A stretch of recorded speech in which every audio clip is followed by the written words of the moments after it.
우리 하나님 말씀을 같이 보겠습니다. 고린도전서 13장 4절부터 7절까지입니다. 고린도전서 13장 4절부터 7절까지입니다.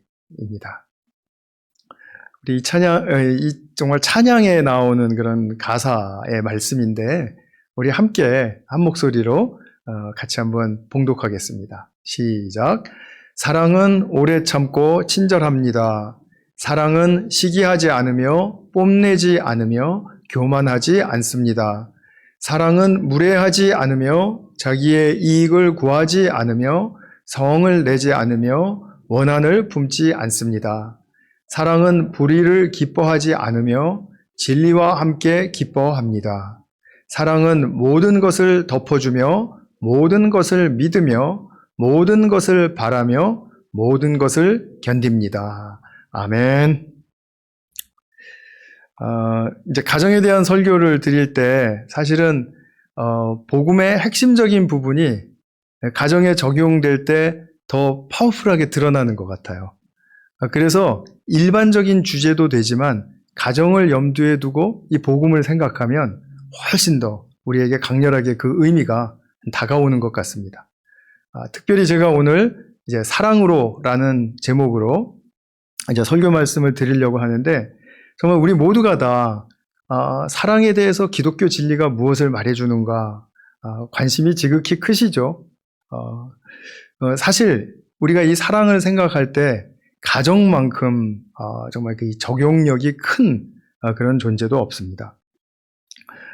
지난주에 제가 말씀드렸듯이 남녀 간의 사랑이 가정을 시작하게 해요. 이거 굉장히 중요합니다. 우리 젊을 때 남녀 간의 사랑에 이제 우리가 이렇게 빠지기 쉽죠.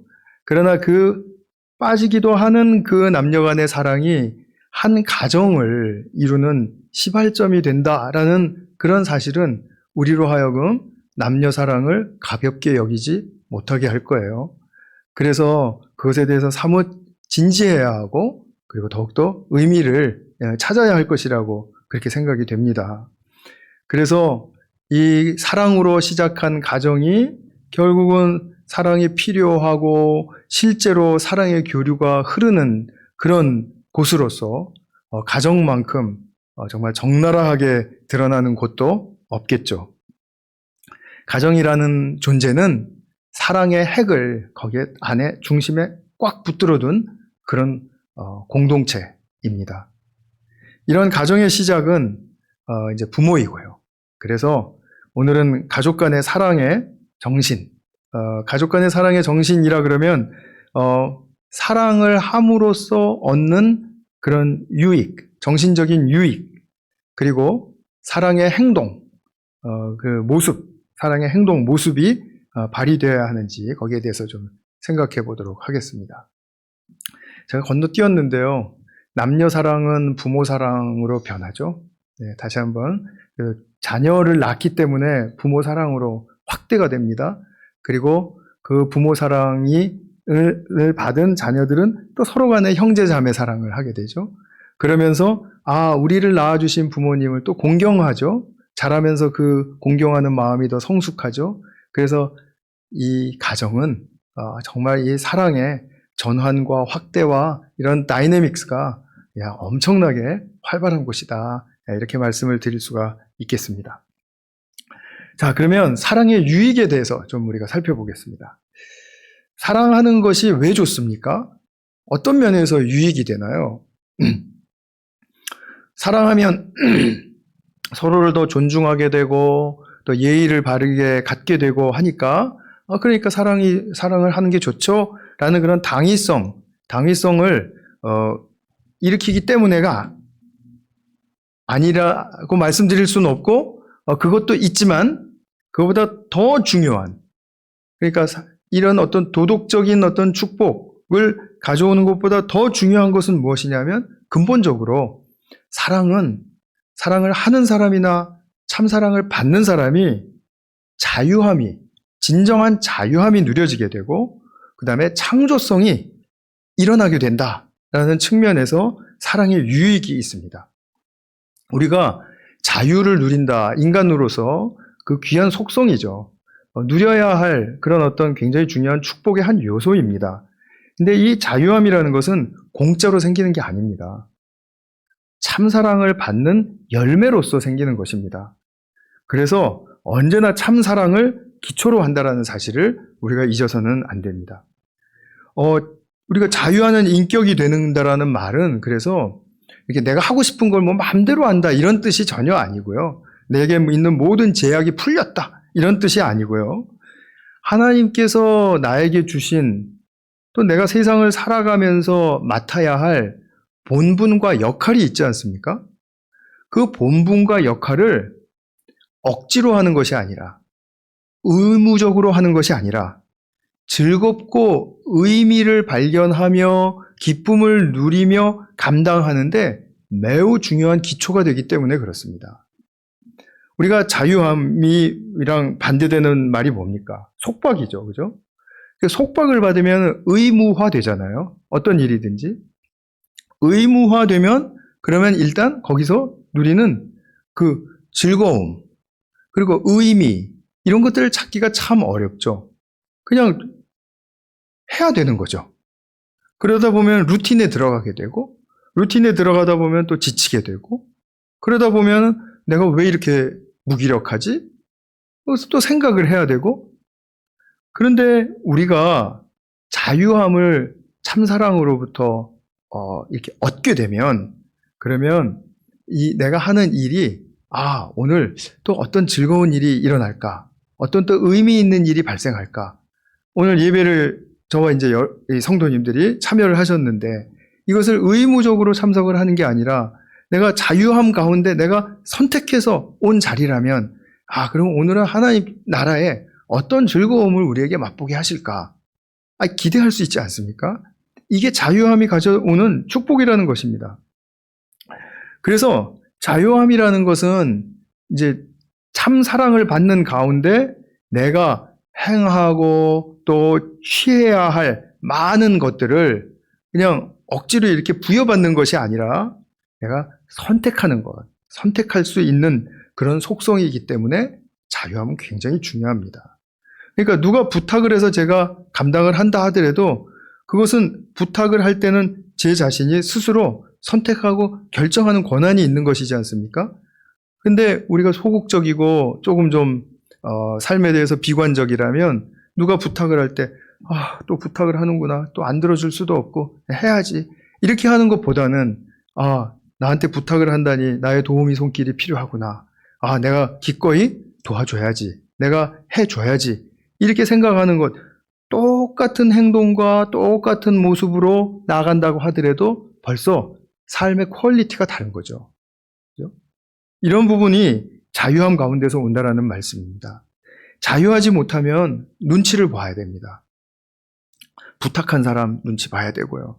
집에서는 또 까다로운 남편 눈치 봐야 되고, 아내 눈치 봐야 되고, 또 아이들은 또 엄마 아빠 눈치 봐야 되고, 또 부모들은 또 아들 딸 또 눈치 봐야 되고, 저거 어떻게 생각할까? 또 뭐라고 할까? 이런 속박 속에 갇히게 된다라는 거예요. 그런데 자연스럽게 아니야, 내가 해줄 건 해주고 내가 선택하는 것이고, 그리고 내가 정말 이 일을 기꺼이 기쁘게 해주면 그러면 상대도 기꺼이 기쁘게 받아주고, 그리고 그것을 결코 폄하하거나 아니면 비난하지 않고 감사함으로 받아줄 거야.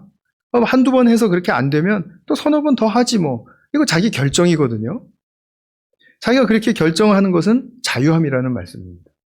근데 이 자유는 어디서 오냐면 참사랑을 받는 가운데서 옵니다. 이게 자기가 스스로 해낸다고 자유함이 막 생겨나는 그런 인간의 존재는 아니라는 것이죠.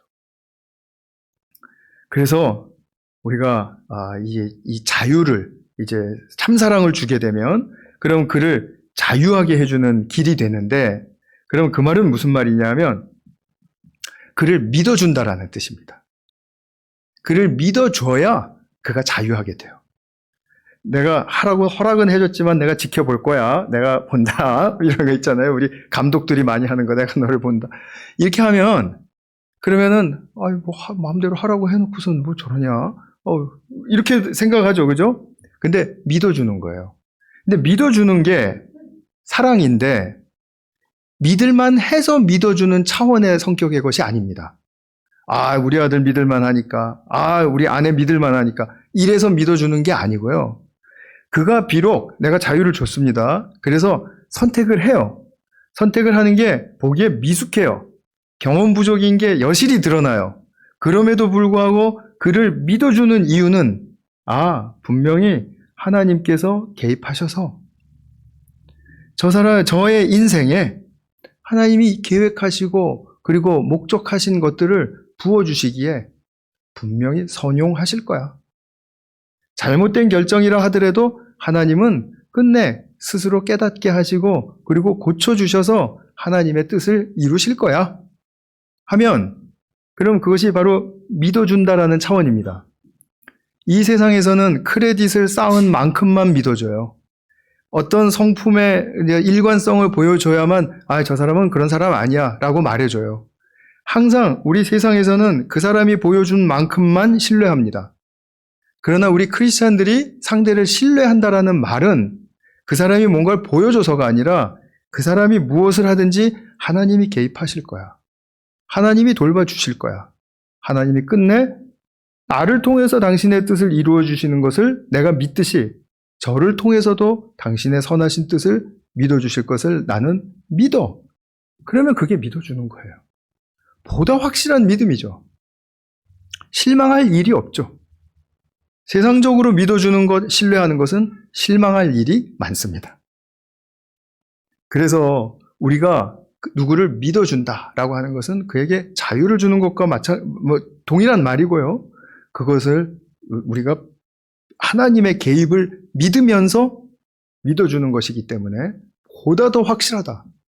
이 믿음은 정말 확실한 믿음이다.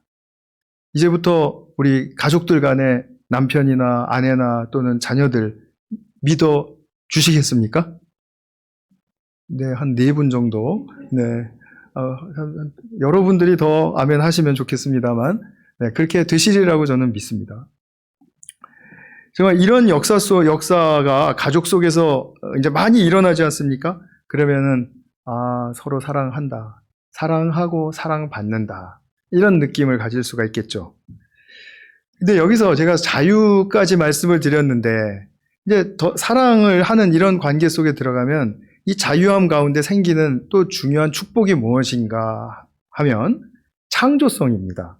창조성. 창조적인 가치를 이제 이렇게 이루어내게 됩니다. 우리가 사실 인생을 살면은 어릴 때부터 경험을 했지만 얼마나 꽉 막힌 것 같은 때가 많고 답답할 때가 많습니까? 무슨 인생이 이러냐? 이게 왜 이러냐? 하나님이 사랑으로 지으셨으면 이럴 리가 없지 않느냐? 근데 그런 생각만 드는 게 아니라 그런 때가 올 때마다 두렵단 말입니다. 무섭기도 하고요. 그래서 막 어떤 때는 주저앉고 싶고, 그냥 다 그만두고 싶고, 이럴 때 참 많죠. 그 많지 않다고 그러면은 그 좀 거짓말 아니겠어요? 왜 이렇게 자신이 없죠, 제 목소리에? 여러분도 그렇지 않습니까? 왜 우리가 두렵습니까? 어찌할 바를 모르겠으니까요. 우리가 모르니까 두렵습니다. 방황하기 때문에. 방황하게 된다라는 말씀이에요. 근데 이럴 때, 이런 두려운 상황이 닥칠 때, 사랑을 많이 받고 자유함을 누리고 산 사람들은 이 두려움을 느끼는 것이 현격하게 적습니다. 그건 우리가 봐도 알 수 있습니다. 금방 알 수 있는 일입니다. 성경적이기도 합니다. 요한일서 4장 18절에 보면 뭐라고 말씀되어 있죠? 사랑에는 두려움이 없습니다. 완전한 사랑은 두려움을 내쫓습니다. 내쫓습니다. 이게 귀신을 쫓아내듯이 이렇게 확 쫓아내버린다라는 그런 말씀이에요. 두려움은 우리가 왜 갖냐면 징벌을 받는 것과 관련이 있다라고 이어서 요한이 이야기합니다. 징벌과 관련이 있다라는 말은 무슨 말이에요? 두려울 때 내가 이거 잘못하면은 나 이것도 벌 받는 거 아니야? 내가 또 이렇게 내쳐지는 거 아니야? 나는 이렇게 낙오되는 거 아니야? 이런 어떤 징벌적인 그런 그 압박이 느껴진다라는 거예요. 그런데 우리가 참 사랑을 받고 자유함을 배워가기 시작하면 이러한 두려움이 현격하게 쫓겨나간다라는 거죠. 내가 애써서 쫓겨나는 것이 아니라, 쫓아내는 것이 아니라 사랑을 받으면 그냥 두려움이 나간다라는 겁니다. 이게 얼마나 정말 신비로운 영적인 역사입니까? 그래서 우리는 무엇을 제일 먼저 하셔야 되냐면 먼저 하나님의 사랑을 잘 받으셔야 돼요. 이게 기본 중에 기본입니다. 하나님이 사랑을 안 하셔서 우리가 못 받는 게 아닙니다. 하나님도 그렇게 사랑하시려면 좀 피곤하시지 않을까? 피곤한 때가 지금 이때인가? 뭐 이렇게 생각하실 필요가 전혀 없습니다. 하나님은 그 존재 자체가 사랑이시기 때문에 그렇습니다. 우리가 하나님의 사랑을 잘 못 받는 것은 내가 그 참사랑에 대한 자각이 아직 없어서예요. 참사랑에 대한 경험이 한 번이라도 있으면 그 참사랑을 찾아 나섭니다. 구합니다. 그리고 그것을 두드려요. 그런데 그런 자각이 없을 때는 항상 또 뭐 이렇게 사랑을 하겠어? 얼만큼 하시겠어? 이런 의문이 자꾸 들어온다 이 말이죠. 그러니까 우리가 이 주님의 온전한 사랑을 경험하는 것, 이거 굉장히 중요합니다.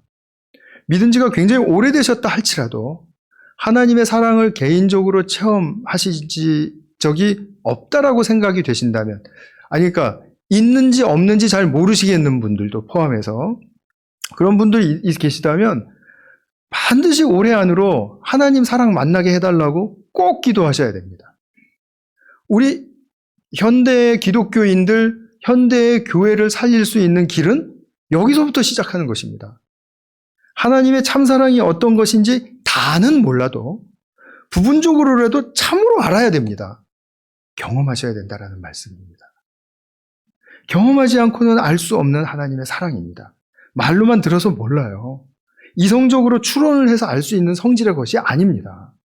하나님이 사랑한다 한 말씀 하셨을 때 그 말씀이 나의 심장을 꿰뚫고 들어와서 나에게 어떤 역사를 일으키시는지 그 경험이 오늘날 우리들에게 무척 필요합니다. 이것을 잃어버리기 시작하니까 교회가 힘을 잃기 시작하는 것이고, 그리고 교회가 이런 코로나 가운데 한국에서는 10,000개의 교회가 닫게 되는 거예요. 물론 그것만 있다고 저는 그렇게 속단하고 싶지는 않습니다. 제 말씀이 좀 심했다면 용서하십시오. 그런데 어쨌든 이런 그 하나님에 대한 사랑에 대한 그 경험이 우리에게 너무 중요한데, 이거는 1대1로 만나는 것이기 때문에 누가 해드릴 수도 없는 것이고 단지 중보기도만 해드릴 뿐입니다. 물론 중보기도 중요하죠. 그러나 본인이 두드리시지 않으면 결코 열리지 않는 문이 거기 그 안에 있습니다. 그래서 본인이 두드리셔야 됩니다. 여기서 이제 사랑을 받고 두려움이 이제 쫓겨나기 시작하면, 그러면 이제 두려움이 짓누르고 있던 두려움이 딱 나가버리기, 힘을 잃기 때문에 이제 여기서 창조성이 발휘가 되는 거예요. 내가 지금 이렇게 어려운 상황을 딱 만났는데 두렵기만 해서 어찌할 바를 몰랐지만 그것이 밀려나고 나니까 그 다음에 내가 이거를 지금 이렇게 이쪽으로 한번 접근을 할까? 이런 걸 시도를 해볼까? 좀 내가 여기서 좀 더 담대하게 마음을 먹을까? 아니면 누구에게 도움을 요청할까? 하는 그런 기타 등등의 그런 자신에게 다가오는 그런 긍정적이고 건설적인 그런 길들이 보이기 시작하는 거예요. 그렇게 보이기 시작하면 그 길을 잡겠죠? 당연하죠. 누구도 잡죠. 살 길이니까. 그렇게 잡으면, 그러면 거기서부터 또 일어나는 일들이 있지 않겠습니까? 이게 내가 생각지도 못했던 창조적인 길이 열렸고 창조적인 방법이 막 역사하고 있는 것이지 않습니까? 그래서 창조성이라고 하는 것은 무엇을 잘 만들어내는 공학도, 과학도를 말하는 게 아니고, 누구에게나 주어진 인생의 길 속에서 답답하고 방황할 때 그 암흑 속에서도 내가 빛을 보고 길을 걸어가는 그런 분명한 그런 창조적인 어떤 삶이 새롭게 일어나는 것, 그 창조성을 이야기하고 있다는 사실을 기억해 주시기 바랍니다. 그래서 먼저 하나님의 사랑을 잘 받고 경험하고, 그리고 서로 사랑하는 것을 생각할 때는 자유와 창조성을 추구하는 방향으로 항상 생각하십시오. 아, 나 사랑해. 그러고 딱 끝내지 마시고 내가 사랑을 한다면 내가 사랑하는 그 대상이 얼마나 자유로운지를 보실 수 있겠죠? 얼마나 그가 어려움 가운데서도 창조성을 가지고 잘 나아가고 있는지 그거 보실 수 있겠죠? 그러면 그게 사랑하는 바른 방향을 잡고 함께 서로 사랑하며 걸어가고 있는 길이에요. 무슨 말씀인지 아시겠죠? 그렇기 때문에 내가 사랑하는 것을 뭐 몰라주고 말이야 이렇게 서운할 필요도 없고요.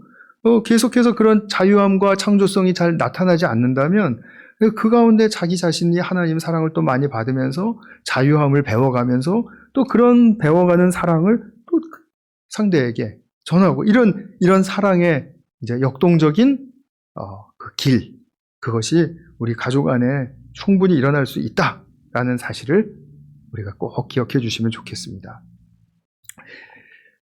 가족 간에 그 서로 이제 제약하는 게 많으면, 그러니까 컨트롤하고 조종하는 게 많으면 그런 집에 있기 싫은 거 다 경험하셨죠. 어렸을 때부터 경험하셨죠. 분명히 내가 살 곳은 여기밖에 없는데 괜히 여기는 좀 있고 싶지 않다. 왜 그렇습니까? 인간은 자유하고 싶거든요. 근데 사랑받으며 자유하고 싶거든요. 그렇게 안 될 때는 인간이 연약해요. 그리고 또 사랑의 속성을 또 그대로 품고 있기 때문에 그게 그대로 작동을 하는 수밖에 없는 것입니다. 물론 그렇다고 해서 집을 나가거나 그러면 안 되겠지만 어쨌든 간에 그런 그 느낌이 있다라는 것, 그것은 우리가 사랑은 사랑인데 사랑 같지 않은 사랑이에요. 좀 말이 좀 이상합니다. 뭐 사랑인 듯 사랑 아닌 사랑 같은 뭐 이런 그런 거예요. 하나님의 참 사랑은 아니에요. 어쨌든 간에. 그래서 이 하나님의 닮은 사랑을 우리가 계속해서 확인할 수 있는 길은 자유와 창조성이다. 제가 이 부분에 대해서 좀 많이 말씀을 드리게 되었습니다. 두 번째로 다루고 싶은 주제는 7절에 나와 있습니다.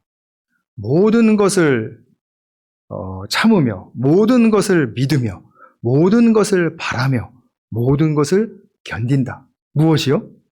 사랑이. 그러니까 이렇게 말하지 않아요. 웬만큼 까칠한 거 품는다. 웬만큼 뭐랄까요? 거칠은 거 내가 견딘다. 이게 아니라 모든 거예요. 모든 거.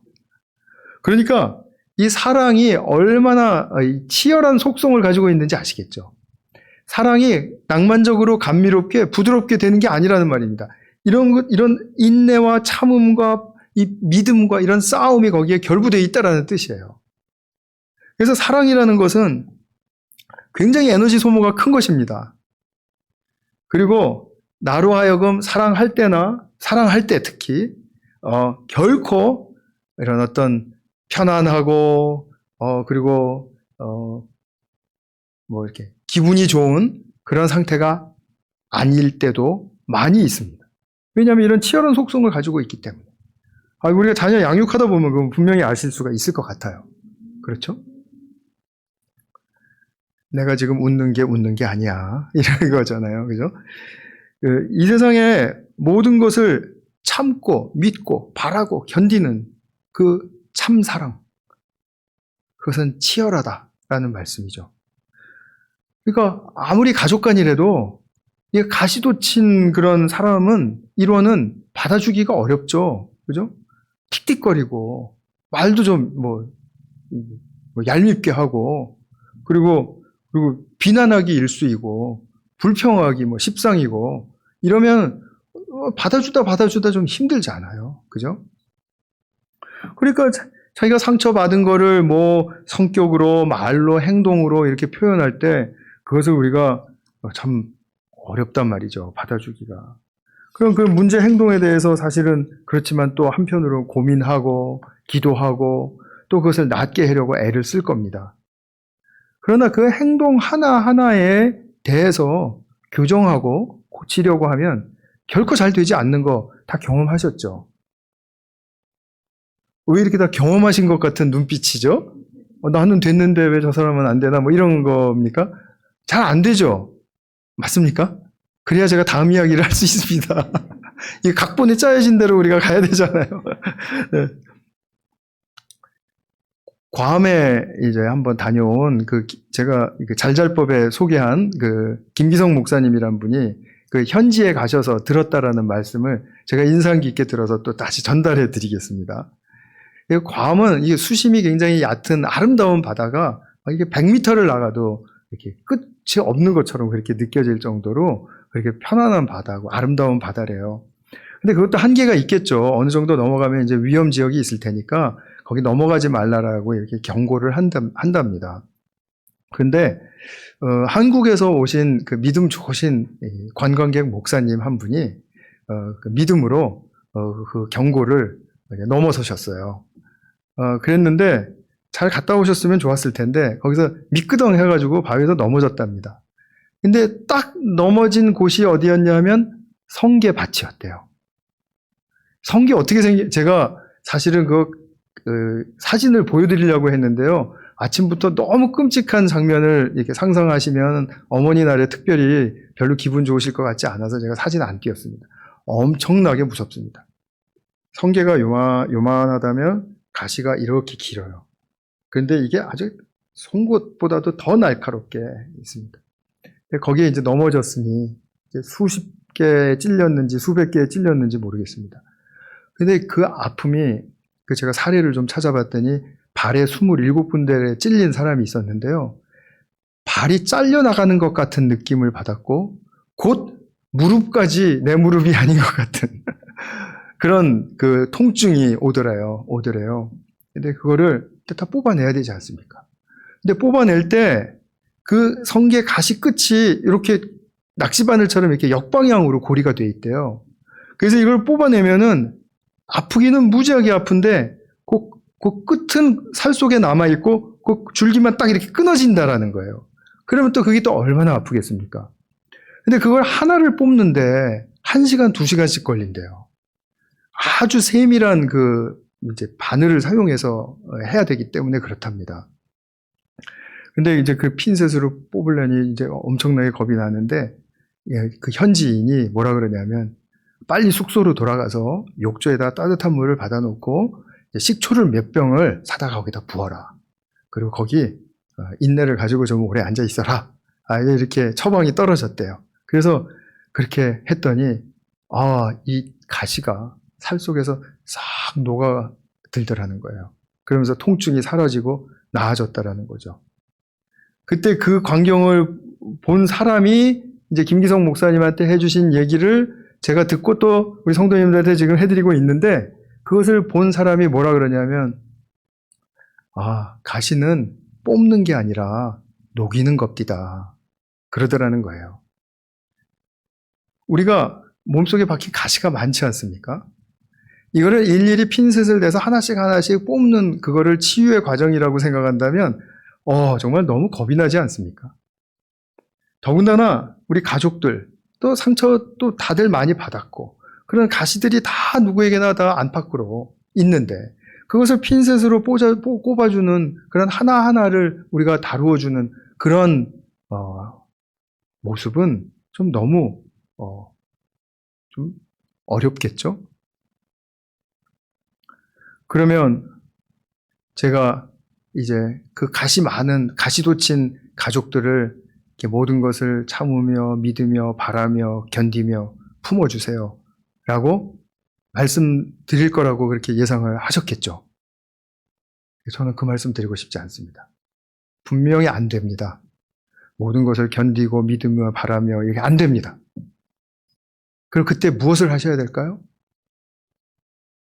무엇을 하셔야 될까요? 그 사람 가시 보지 말고 아무리 가까운 사랑하는 가족이라도 그 가족 이런 가시 보지 말고 내가 주님 품 안에 안기는 것입니다. 내가 먼저 녹여져야 됩니다. 내 가시가 먼저 녹아야 그래야 내가 품어줄 수 있는지 없는지 그때 가서 결정이 됩니다. 그래서 나 자신에게 박힌 가시를 녹여주시려고 나를 참아주시고 견뎌주시고 믿어주시고 바라주시는 그런 주님의 품으로 들어가시라는 그런 말씀이에요. 내 가시들이 녹여진 경험 없이 내가 어떠한 보장을 가지고 아무리 가까운 가족이라도 품어줄 수가 있겠습니까? 그걸 녹여줄 수가 있겠습니까? 우리는 할 수가 없습니다. 괜히 한다고 했다가 안 되니까 실망하기 십상이면 그럼 사실은 우리에게는 더 지침이 오게 되겠죠. 그래서 우리가 무시할 수 없는 이 가시들 참 아픔을 주거든요. 이 가시들 우리가 의식되고 또 발견되고 그것 때문에 아파지는 그런 경험이 있을 때마다 내가 나를 하나님의 그 사랑의 품으로 들어가게 하는 것입니다. 그래서 우리 각자는 주님 품으로 들어가요. 들어가야 됩니다. 그런데 우리가 이것을 공동체적으로 이야기할 때는 가정과 교회의 품으로 들어간다라고 표현할 수 있습니다. 자, 가정의 품으로 들어간다고 할 때 더 구체적으로 말하면 부모의 품에 안기기를 원하는 거죠. 부모의 품에서도 더 구체적으로 말한다면 어머니의 품이죠. 어머니의 품입니다. 우리 이 어머니의 품은 우리가 보이지 않는 하나님의 품을 늘상 생각하고 그것을 믿기에 우리가 부족한, 연약한 그런 속성을 가지고 있기 때문에 어머니의 품이라는 그런 실질적인 우리가 안길 수 있는 그 품을 만들어 주셔서 우리로 하여금 나는 저기가 그리워. 나는 저 안에서 따뜻함을 느끼고 싶어. 나는 어머니 품이 아니면 나는 다른 곳에선 도무지 추워서 못 견딜 것 같아. 이런 생각을 하게 해주셨다는 것입니다. 그러니까 어머니 본인들도 물론 연약하시죠. 알면서도 자식을 위해서 그토록 애쓰고 땀 흘리고 그리고 울고 하는 그 이유가 자식의 아픔과 상처를 끌어안아주기 위해서 아닙니까? 물론 그 어머니 하나님 품에 안기시는 그 일이 먼저 선행돼야 되겠죠. 그러나 그 어머니의 품을 그리워하고 있는 자녀들이 있다라는 사실을 우리는 너무나도 선명하게 알 수 있지 않습니까? 저희 어머니가 돌아가신 지 꽤 되셨지만 그리고 또 저희 어머니는 막 이렇게 안아주시고 끌고 당기고 뽀뽀하시고 이런 분 아니셨지만 그래도 어머니의 품이 그리워질 때가 많습니다.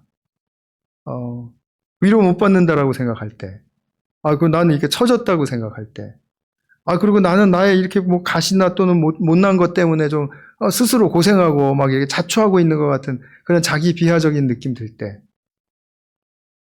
그래도 엄마 품에 가면은 따뜻하지 않을까 하는 그런 기대가 우리에게 있지 않습니까? 이런 어머니의 품을 우리에게 허락하시는 하나님께 우리가 감사함으로 나가실 수 있지 않을까요? 정말 이 세상의 어머니들, 더 나아가서 우리 아버지들, 이러한 고귀한 존재의 역할을 하시고 있다라는 사실을 잘 기억하시고, 또 혼자 계실 때는 하나님의 품에 당신들을 맡기시고, 그리고 또 주님 품에 많이 안기셔서 또 우리 자녀들에게도 주님의 이런 품이 되어주시기를 부탁을 드리고 또 축원합니다. 기도하겠습니다. 사랑하는 주님, 감사합니다. 참 우리가 많은 상처와 가시들로 말미암아 고통스럽고 힘들 때 주님의 사랑이 우리의 모든 것을 참아주시고 믿어주시고 바라주시고 견디어주시는 것을 저희들이 참으로 말씀을 통해서 배웠습니다. 이것이 우리의 경험이 될 수 있도록 축복하여 주시옵소서. 또 우리가 눈에 보이지 않는 하나님의 품이기 때문에 눈에 보이는 어머니의 품을 허락해 주셔서 감사드립니다.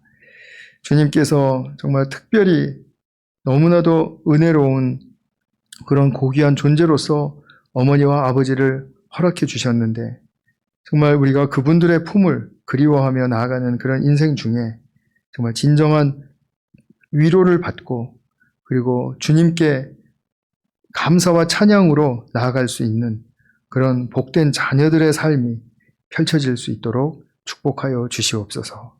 예수님의 이름으로 기도하였습니다. 아멘.